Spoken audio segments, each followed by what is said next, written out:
Hi guys! Welcome back to my vlog. May panibagong project ako ngayon is yung Toyota Corolla small body. Bali, ayaw niya nang umandar. Na-stuck kasi siya ng almost 2 months. Hindi siya nagamit. Confident naman ako na hindi siya ganong kalala kasi bago ko siya iniwan, gumagana naman. Napatakbo ko hanggang Laguna, galing Las Piñas. Ayos naman. Kaso, nung pagbalik ko, wala na. Wala nang kahit ano. Redondo na lang ng starter.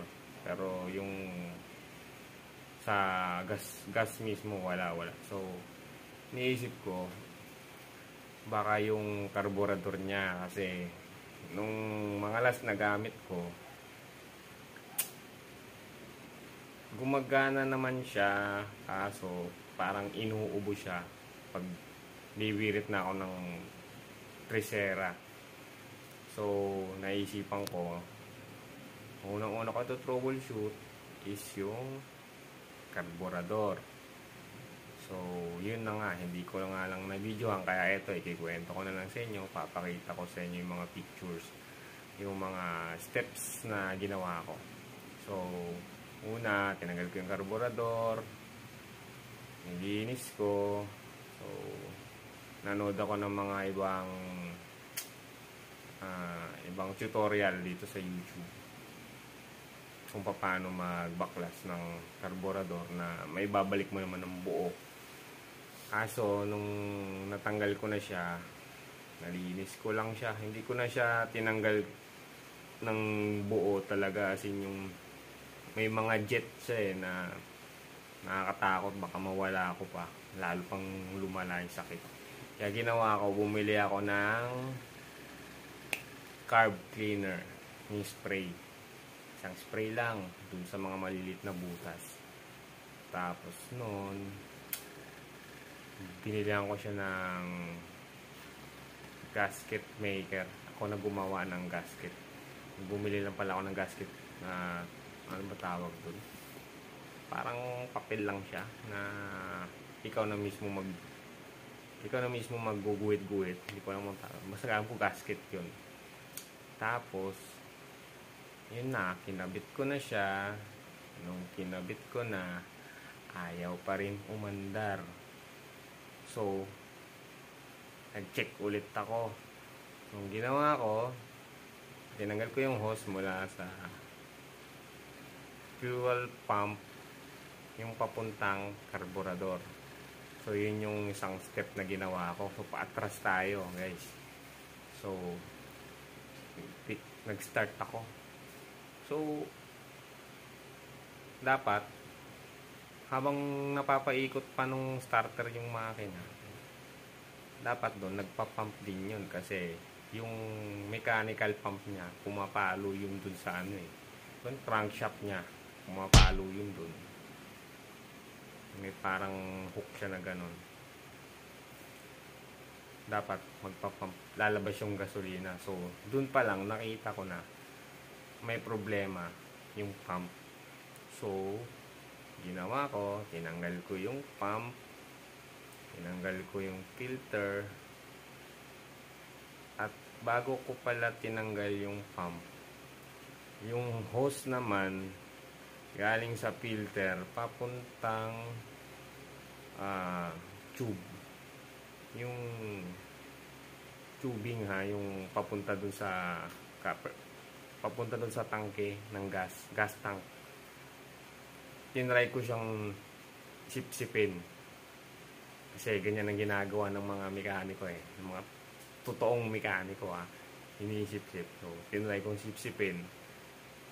At yun nga, may nasipsip akong gas. So, ibig sabihin nun, yung tubo na yun, galing doon sa may filter, papunta doon sa tangke. Okay yun, good yun. So, ang troubleshooting ko is doon na ako nakatutok ngayon sa fuel pump. So, ginawa ko, tinanggal ko yung fuel pump, Siyempre, nanood muna ako ng ibang tutorial kasi DIY lang tayo eh. So, tinanggal ko siya. Tinry kong ipump. Naghanap ako ng tubig. Wala, ayaw talaga humigop. So, yun. Ko na nakita na yun ang pinaka main problem. So, no choice tayo kasi hindi naman nare-repair yun. Bilhin bago. So, binilihan ko na rin siya ng bagong fuel filter para mas sure tayo na mas malinis yung gas. Tapos, yun na. Pinabit ko na siya. At isang tip pa pala, binigyan ako ng tip dun sa pinagbilihan ko ng fuel pump. Sabi niya, boss, kung ikaw magkakabit, ikaw lang, wag mong isaksak diretso sa karburador yung hose. So, ang gawin mo muna, parang pipitik-pitik lang muna. Antayin mong lumabas yung gasolina dun sa pinaka-out papuntang karburador. Dun, lagyan mo ng abangan mo ng